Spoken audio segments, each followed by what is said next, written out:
What happens when a franchise that's been starving for decades suddenly realizes it doesn't have to beg anymore?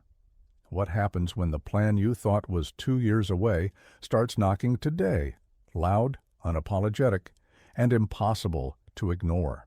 And what happens when the rumor you swore was clickbait keeps showing up in the rooms where quiet people make loud decisions? Breathe, Bears fans. If your heart just jumped, that's not hype. That's the sound of the NFC recalculating, welcome. Back to Bears News Fan Report, the one place where we don't just chase headlines, we dissect them, model them, and pressure test them against culture, cap, and ball. If you want the full package, film fits, trade math, timeline signals, and the honest locker room reality, hit subscribe right now. Today, we're going to blueprint a move so audacious it sounds like fiction. Until you line up the incentives, the personalities, and the calendar. Stay to the end, and you'll know exactly what to watch over the next 10, 20, 30 days to separate the smoke from fire. This isn't panic. This isn't turning on anybody. This is about one thing. January football. You can be good in October, fun in November, and still be home by mid-January if your margins are sloppy. Championship teams purchase certainty. They buy clean pockets on 3rd and 7 and perfect eyes in the high red zone. They pay for the quarterback who knows when to stab a dig, when to eat it, and when to slide the launch point 3 inches and end a season. Around Hollis Hall, the word isn't desperation, it's audacity. The roster has teeth, a punishing line, backs who turn 4 into 8, tight ends who bully leverage, wideouts who separate on schedule. The defense hits, the vibe is real. But the league's best scars come from teams that were one subtle edge away. So the question in the building is simple. If a subtle edge presents itself at the most important position in sports, do you blink or do you bite? If the window is open, you don't stare out of it, you go through it. That's why this conversation exists. Not because the current plan is broken, but because greatness isn't polite. Greatness stares at a 12% trophy probability and says, how do we push it to 18?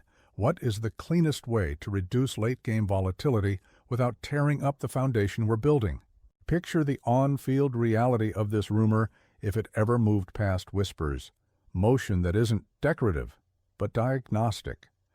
A quarterback who uses cadence like a lie detector, who sees leverage not as colors on a chart, but as gravity.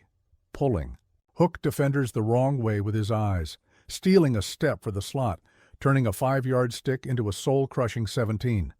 Boot left, reset, nail the glance. Play action to the boundary. Flip hips, bang the dig.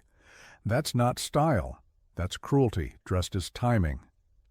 This is psychological warfare, too. It tells the NFC North and the entire NFC that Chicago isn't chasing a nice story.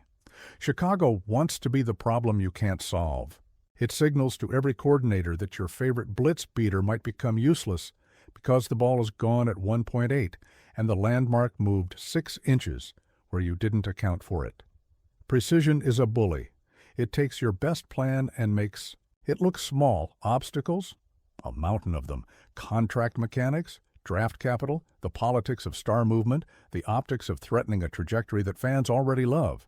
You don't even think about a move like this unless you can build a suspension bridge deal, lighter early cap, heavy on postseason escalators, conditional picks that scale with playoff wins, and a third-team safety valve to spread cost. Before we say the name, listen for the early. Tells that matter. Sudden restructures for veterans who didn't need them. A very public affirmation of the current QB room, followed by 2 weeks of abnormal quiet. Agents taking unrelated meetings downtown. A pair of local beat writers shifting vocabulary from development window to maximize now. Noise is loud. Gravity is silent. Watch the gravity, all right? Deep breath, Chicago. The rumor that won't die? Brock Purdy. Let that sit where it hits, right in the sternum, the timing assassin, the footwork economist, the guy who turns routine into punishment and bad leverage into free points. Drop his processing into this offense, and the word efficient turns into inevitable. Suddenly your slant flat isn't a punt protector, it's a first down machine. Your dagger becomes a weekly sermon. Your red zone menu adds a glance the safety can't win without abandoning the edge. On tape, the fit is freakishly clean.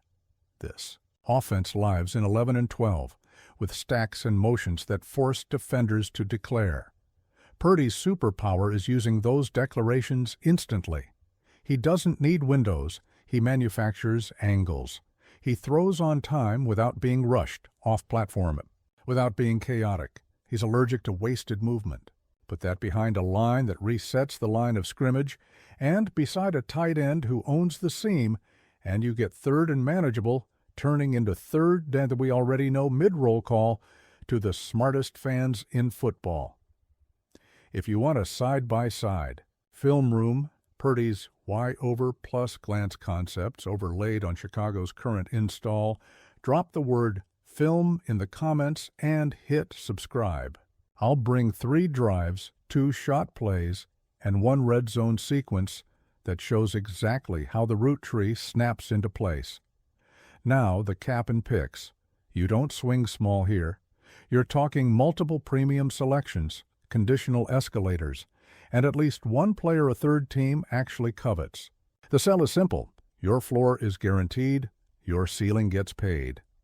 Convert signing bonus, feather void years like a scalpel, not a sledgehammer, and protect yourself with per-game active bonuses. Year 1 cap can be civilized. The true cost is opportunity. What you could have done with those picks. This front office has to be brutally honest about hit rates and timelines. The locker room is the non-negotiable. You cannot torch the culture to chase an edge. That means respect for the current QB room, direct communication, and zero theater. If this never leaves rumor, the process still had value. It forced the organization to test its own courage and sharpen its standards. If it ever did advance, the rollout must hum, the call, the room, the message, day 1 cadence, day 3 install, day 10 rhythm. No confusion, no noise, just football. What about Caleb and the young core? That's the heartbeat of every message board right now. Here's the truth. 2 things can be true. You can be thrilled with your future and still explore the one move that turns January from coin flip to calculus. If the move never happens, good competition sharpen the blade. If it happens, better have a plan that keeps the room whole, the work honest, and the standard higher than the headline. Counterpunches exist. They'll never trade him. Maybe, until cap math, ego management, and timing change the temperature. The price will gut the roster. Only if you draft without intention and structure without foresight. Don't mess with chemistry. Totally fair, but chemistry that survives stress is the only kind that wins in January. This is not impulsive. It's ruthless in the smartest possible way, or it's nothing. 3 paths from here. Moonshot. Unlikely. Alive until the numbers kill it. Slow burn. Conversations stay theoretical. Both sides create optionality, and a summer twist becomes plausible if one domino falls. Leverage theater. The rumor exists to move other pieces, and Chicago just used the possibility to raise its own internal standard.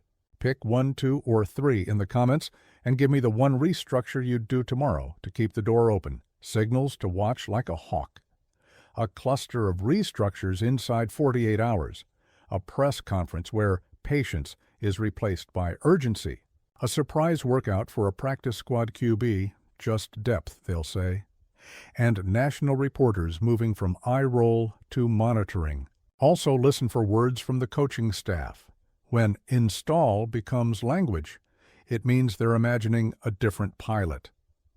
Parallel tension alert, because football never gives you one storyline at a time, the secondary's health and cohesion. If CB1 isn't 100% early, or if safety rotations are still in flux, the margin for error shrinks. A quarterback move doesn't fix that. It helps if it stretches leads and controls tempo, but this team still needs complementary. Football, pass rush, dictating, coverage marrying the rush, and special teams not donating hidden yards. January is a braid, not a strand. So where does that leave us right now, in the quiet hours when Halas Hall lights hum and the city holds its breath? With a question that should make you proud that you even get to ask it: do the Chicago Bears have the conviction to make the move that would make the rest of the league furious? Maybe it never happens. Maybe it was leverage theater all along. But if even a flicker of this rumor survives the next week, you will feel it before you see it. In the cap sheet, in the cadence of pressers, in the way the building walks a little faster. Smash like if you want the All-22 breakdown. Subscribe if you want the cap sheet, overlays, and the 3-team trade frameworks drawn up clean. And tell me below, are you ready for a Chicago team that stops being a great story and becomes the nightmare? Because if Brock Purdy in navy and orange ever becomes more than a whisper, the NFC won't sleep again until February, and even then, only if the confetti is the right color.